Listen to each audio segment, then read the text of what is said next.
I was meeting with a client earlier today, and he expressed how much he loved his job. He loved it so much, as a matter of fact, that he didn't know when to stop working.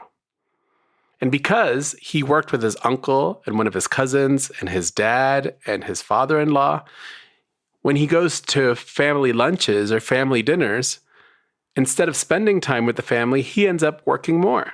He meets with them, he talks business, he talks work. And he was getting a little frustrated because he has a young son and he wants to spend time with his son. And during these events, he ends up working instead. And when we talked about priorities and setting some limits to his father-in-law, to his cousin, to his uncle, about telling them, can we talk about this on Monday or Tuesday? I want to spend this lunch with my son. He got so excited. It was an idea he had never thought about. Today's guest, Theodora, brings us a question exactly about that. Should I care less about work? I love this question. I love its implications, and I can't wait to have this conversation with Theodora. I'm Mauricio Bruce, and this is The Real Question.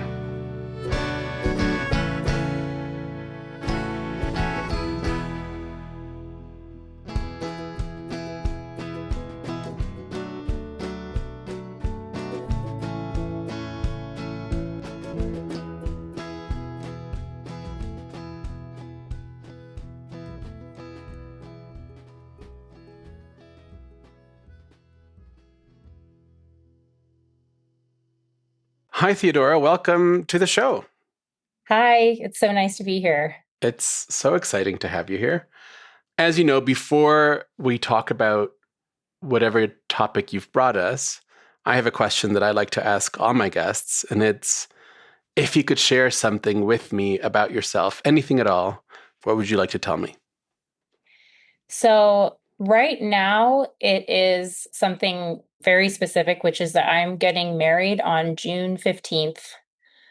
I felt weird about that being my thing because I was like, it's not always the defining thing in my life, but right now it totally is. I'm doing a ton of work for it. I'm preparing for it. It's like taking up a lot of time and energy and space. So, yeah.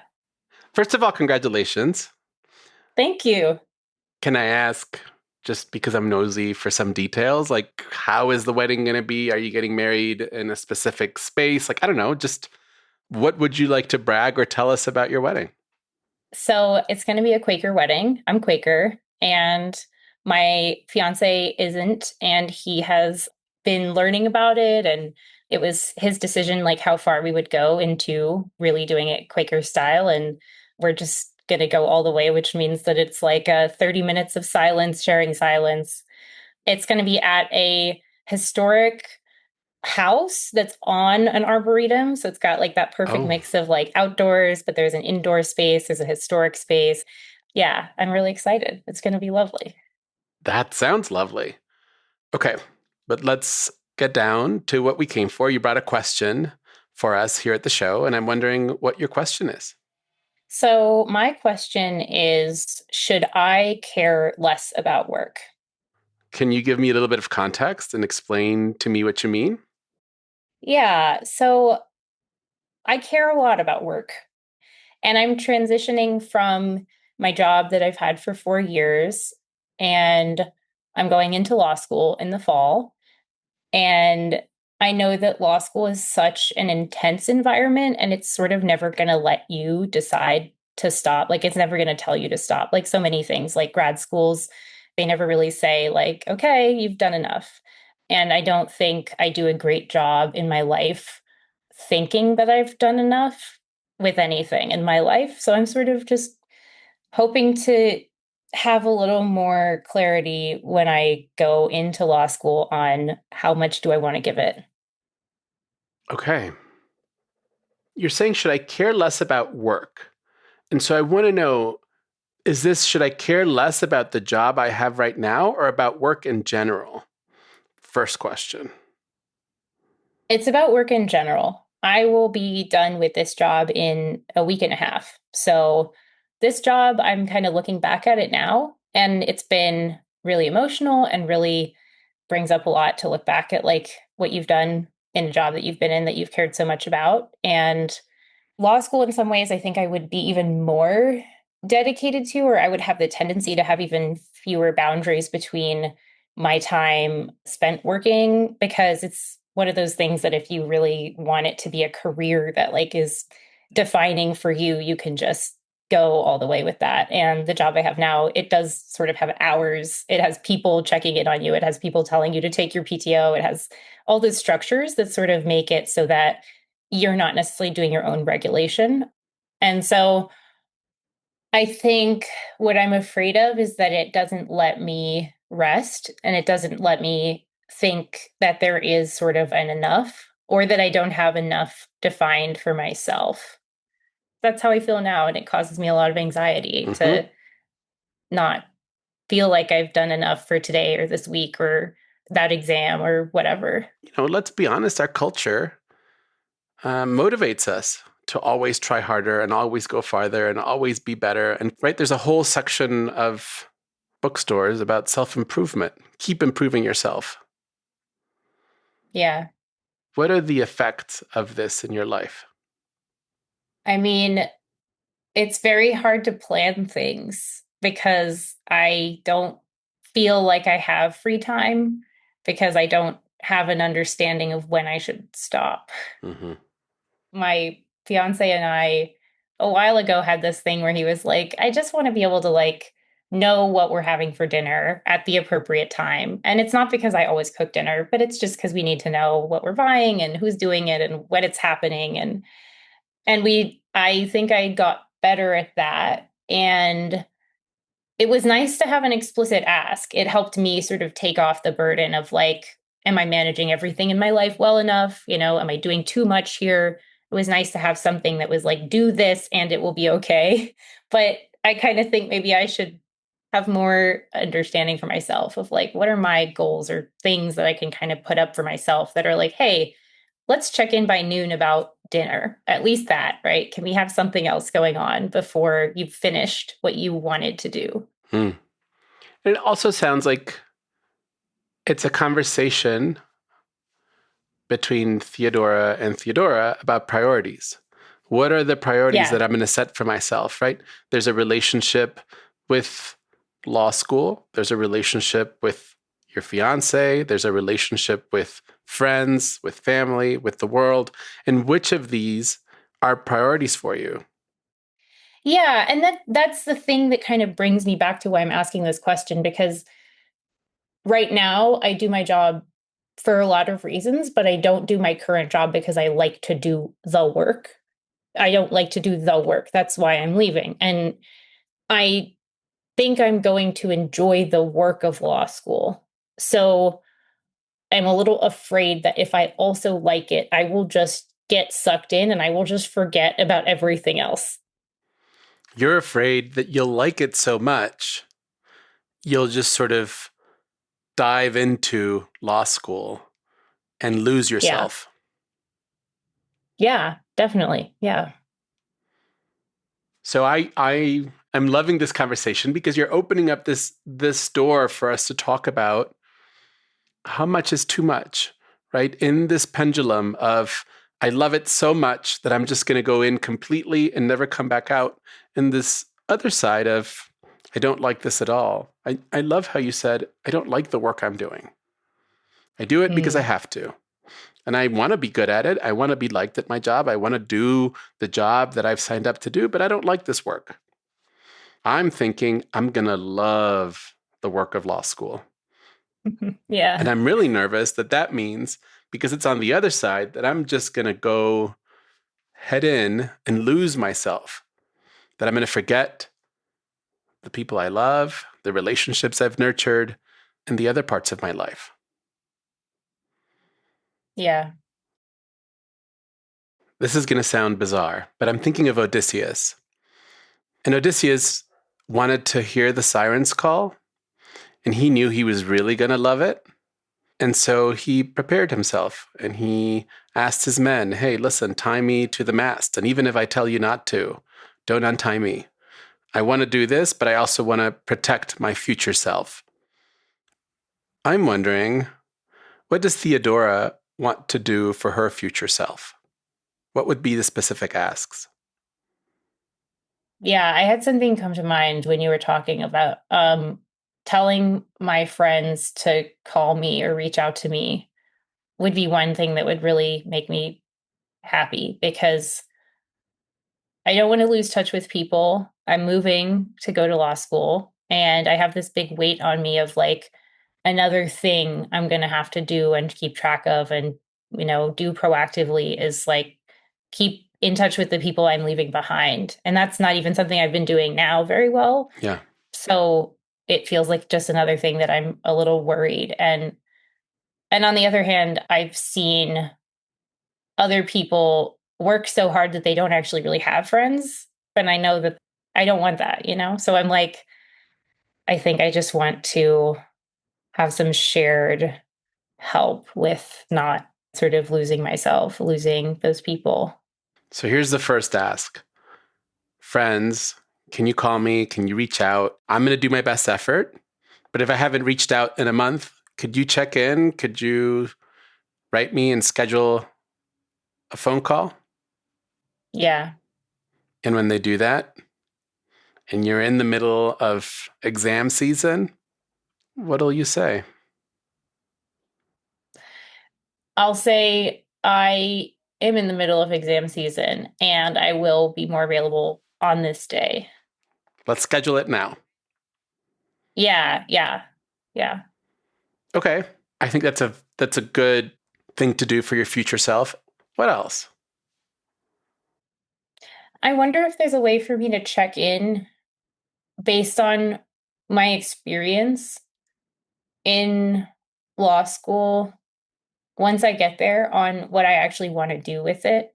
Because I think the path I'm interested in right now seems like it would require a lot of competition. It would require a ton of work, and it would sort of be a no boundaries field where you just, if you really want this, you just have to give it everything. And I want to do what will make me happy and what will be a good balance for me.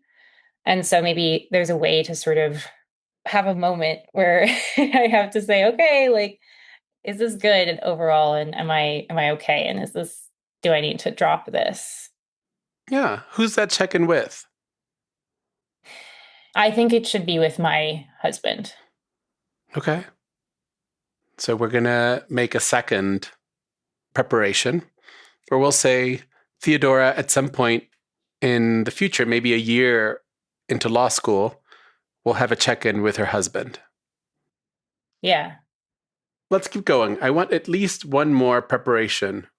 We have friends, hey, call me, reach out. Number two, I'm going to check in with my husband a year in and say, okay, am I doing this because I love it? Am I still in love with it? How do I want to proceed? Do I want this specialization or that one? Or just to check in. Is there a preparation that we can do for you?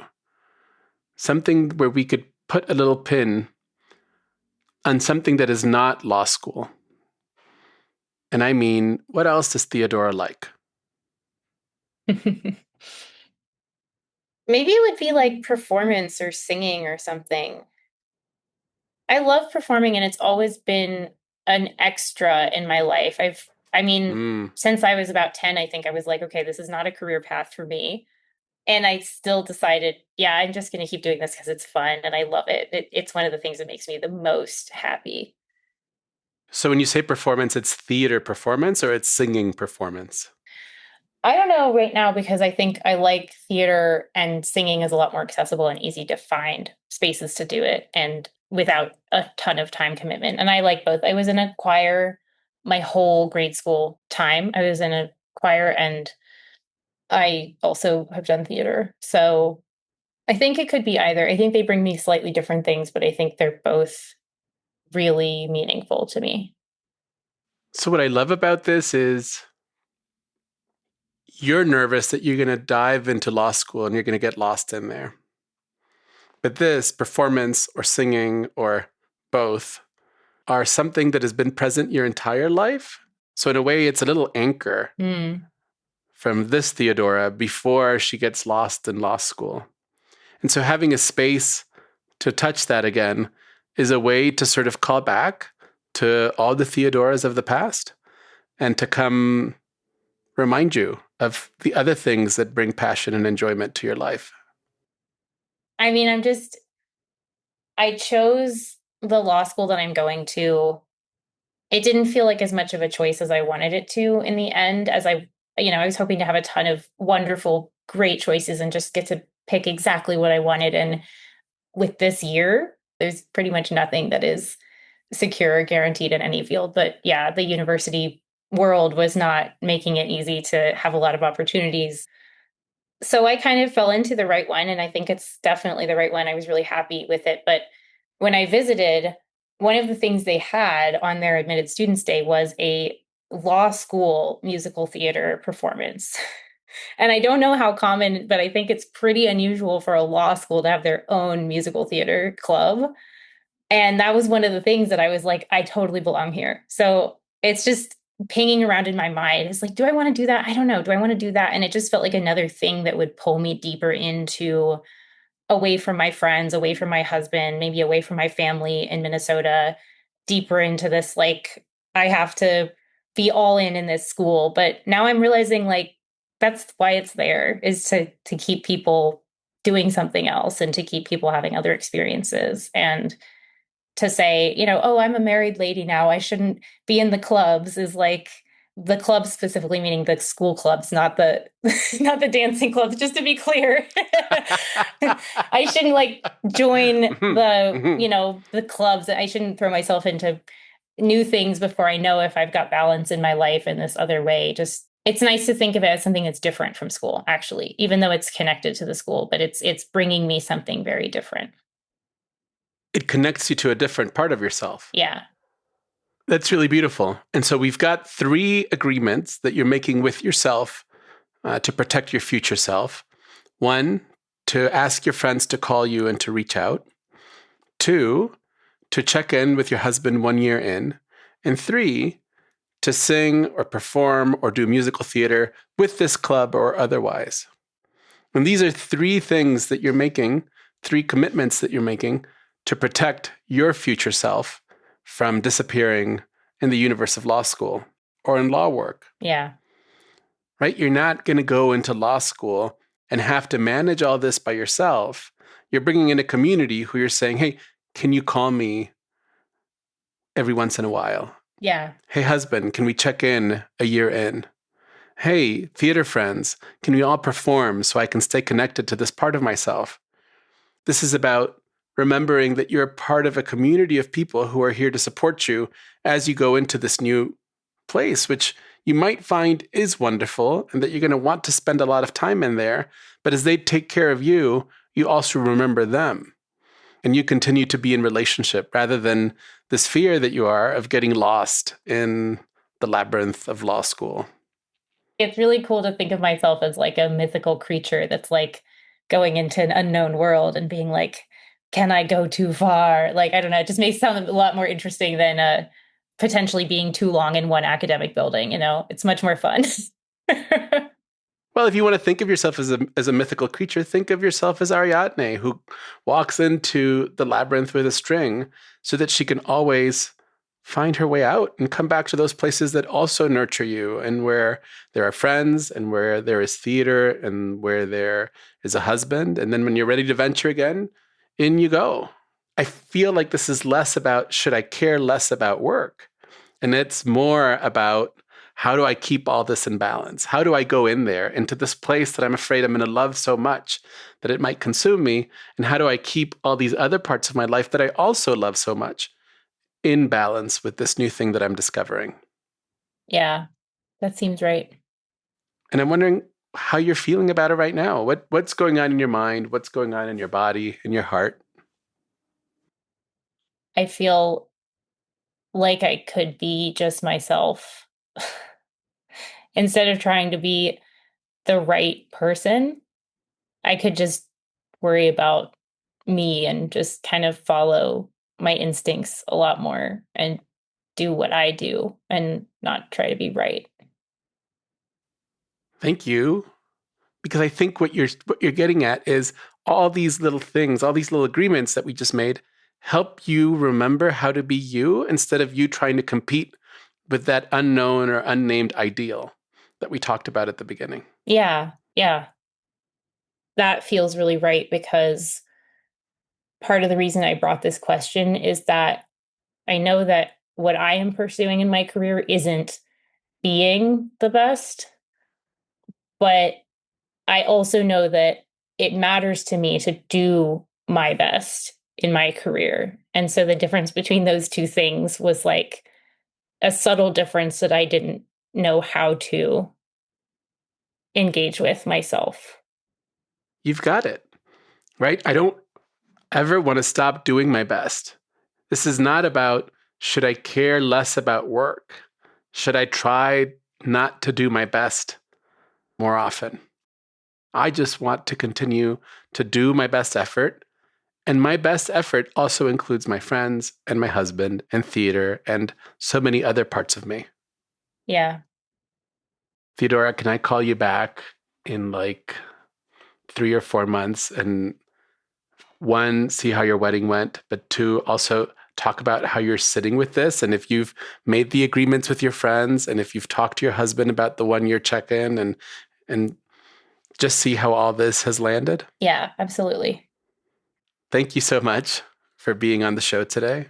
I really appreciate this conversation, and I really think our listeners will get a lot from this. And I can't wait to see what a married lady looks like, since that's what you called yourself. Oh gosh, that's embarrassing.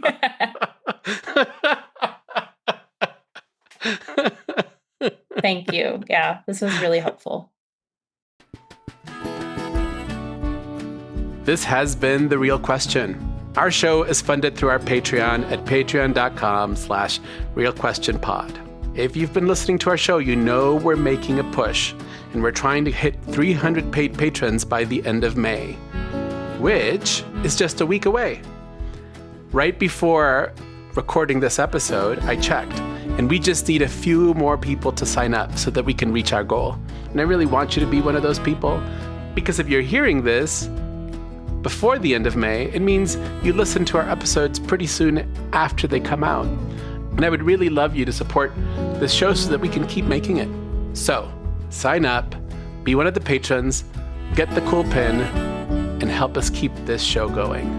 We love to shout out our BFF tier patrons, Renee Underhill, Amanda Schramm, thank you.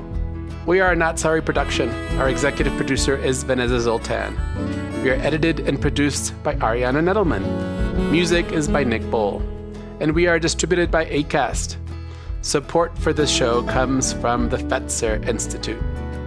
Thank you, Theodora, for joining us today. Thank you for teaching us the difference between being the best and doing our best. And thanks as always to our wonderful team, Julia Argy, Nikki Zoltan, AJ Yaramas, Anissa Ahmed, Danny Langley, Courtney Brown, Casper Turkile, and Stephanie Paulsell. Join us next week for another episode, another question, another guest, another great conversation. See you then.